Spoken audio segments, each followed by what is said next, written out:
"What will you take, Miss Brant?" asked Captain Pullen eagerly. "Limonade or soda water?" "A limonade, please. You are good," she replied, as he handed her the tumbler over the balcony balustrades. "Come along and dance with me." "I cannot. I am with my sister, Miss Layton," he replied. "Oh, pray do not let us prevent you," said Eleanor in her coldest voice. "Margaret was just going upstairs, and I am quite ready to accompany her." "No, no, Eleanor," whispered Mrs. Pullen with a shake of her head. "Stay here and keep Ralph company."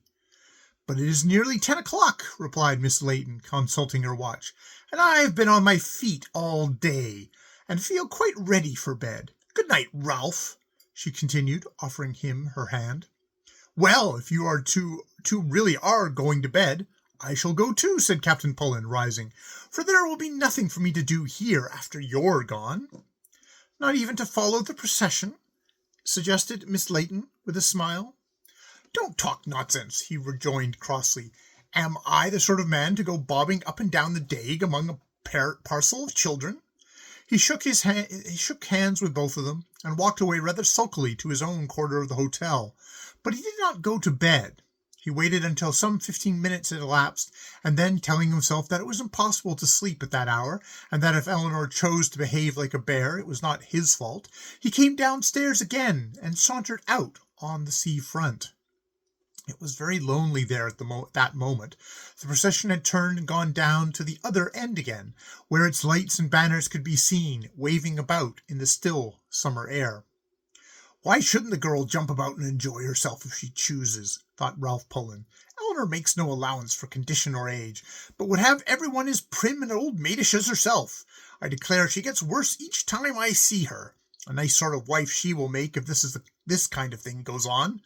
But, by jingo, if we are ever married, I'll take her prudery out of her, and make her what?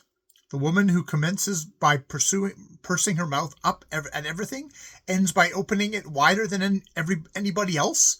There's twice as much harm in a prude as in one of those frank, open-hearted girls, whose eyes tell you what they're thinking of the first time you see them." He had strolled down the Dagg as he pondered thus, and now found himself meeting the procession again. "Come and dance with me," cried Harriet Brant, who, apparently as fresh as ever, was still waving her branch of lanterns to the measure of her steps. He took her hand and tried to stop her. "Have you had about enough of this?" he said. "I'm sure you must be tired. Here's a little boy without a lantern. Give him yours to hold, and come for a little walk with me."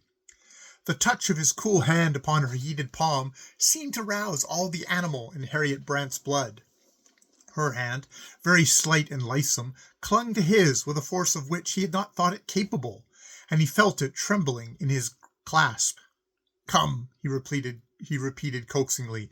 "You mustn't dance any more. You'll overtire yourself. Come with me and get cool and rest."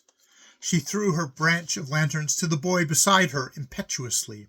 "Here," she cried, "take them away. I don't want them any more. Take them away. Take me away," she continued to Ralph, but without letting go of his hand. "You are right. I want rest."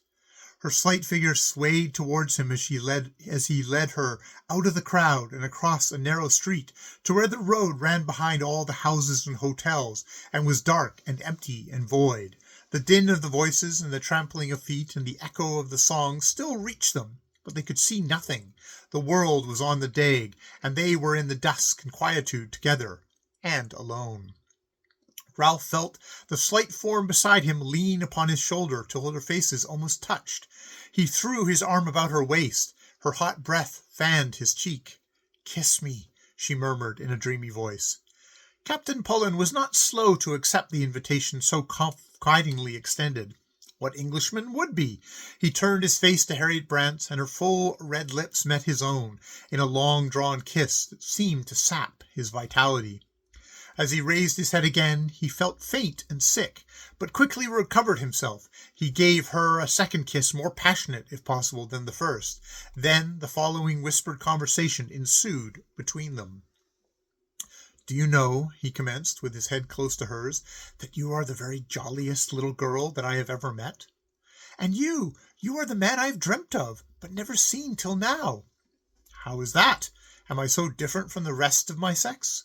Very, very different. So strong and brave and beautiful. Dear little girl. And so you really like me? I love you, said Harriet feverishly. I loved you the first minute we met. And I love you. You're awfully sweet and pretty, you know. Do you really think so? What would Mrs. Pullen say if she heard you? Mrs. Pullen is not the keeper of my conscience, but she must not hear it. Oh, no, nor Miss Layton either. Most certainly not Miss Layton. She is a terrible prude. She would be awfully shocked. It must be a secret, just between you and me, murmured the girl. Just so, a sweet little secret, all our own, and nobody else's. And then the fair head and the dark one came again in juxtaposition, and the rest was lost in silence. End of chapter 6.